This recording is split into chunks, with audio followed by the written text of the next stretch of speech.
Good morning ಎಲ್ಲರಿಗೂ. ಇವತ್ತಿನ ವಿಡಿಯೋದೊಳಗೆ ATM ಮಷಿನಿಂದ ATM card ಇಲ್ಲದೇ ಅಮೌಂಟ್ ಡ್ರಾ ಮಾಡೋದ್ರ ಬಗ್ಗೆ ವಿಡಿಯೋ ಮಾಡ್ತಾಯಿದ್ದೀನಿ. ಸಂಪೂರ್ಣವಾಗಿ ವಿಡಿಯೋ ನೋಡಿರಿ. ಭಾಳಷ್ಟು ಜನ ಮಾರ್ಕೆಟಿಗೆ ಹೋದಾಗ ATM ಕಾರ್ಡ್ ಬಿಟ್ಟು ಬಂದಿರ್ತೀರಿ. ATM ಮಷಿನ್ ಬಂದು ನೋಡ್ರಿ, ಇಲ್ಲಿ ನೋಡ್ಬೋದು UPI ಪಿನ್. ಈಗ ಇಂಗ್ಲೀಷ್ ಈಗ 500 ರೂಪಾಯಿ ಡ್ರಾ ಮಾಡ್ತಾಯಿದ್ದೀನಿ ನೋಡ್ರಿ. 500 ಡ್ರಾ ಮಾಡಬೇಕಾಗ್ಯದ. ಈಗ ಬತ್ ನೋಡ್ರಿ ಬಾರ್ಕೋಡ್.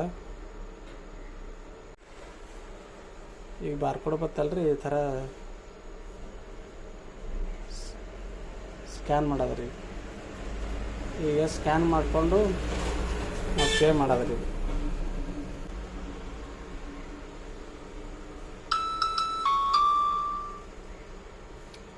ಪೇ ಮಾಡೀನ್ರಿ. ಈಗ ಇಲ್ಲ ಅಮೌಂಟ್ ಬರ್ತದೆ ನೋಡಿ,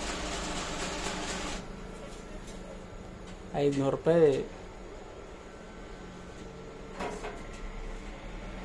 500 ರೂಪಾಯಿ ಪೇ ಮಾಡಿದ್ರೆ ಬತ್ ನೋಡ್ರಿ.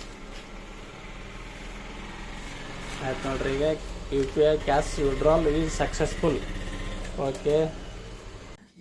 ಕೆಲವು ಸಂದರ್ಭದಲ್ಲಿ ಕಂಪಲ್ಸರಿ ಕ್ಯಾಶ್ ಬೇಕಂತ ಹೇಳಿದಾಗ ಈ ವಿಡಿಯೋ ನಿಮಗೆ ಹೆಲ್ಪ್ ಆಗ್ಬೋದು. ATM ಕಾರ್ಡ್ ಇಲ್ಲಾರದೆ ATM ಮಷಿನ್ಗೆ ಹೋಗಿ ಅಮೌಂಟ್ ಡ್ರಾ ಮಾಡಿಕೊಂಡು ನಿಮ್ಮ ಬಜಾರನ್ನು ಸುಗಮವಾಗಿ ಮಾಡ್ಬೋದು. ಒಟ್ಟಿನಲ್ಲಿ ಈ ವಿಡಿಯೋ ನಿಮಗೆ ಇಷ್ಟ ಆಗ್ಯದ ಅನ್ಕೋತೀನಿ. ಹಾಗೆ ನಮ್ಮ ವಿಡಿಯೋ ಲೈಕ್ ಮಾಡಿರಿ, ಸಬ್ಸ್ಕ್ರೈಬ್ ಮಾಡಿರಿ, ಶೇರ್ ಮಾಡಿರಿ ಅಂತ ಹೇಳ್ತಾ ವಿಡಿಯೋ ನೋಡಿದ್ದಕ್ಕಾಗಿ ಧನ್ಯವಾದಗಳು.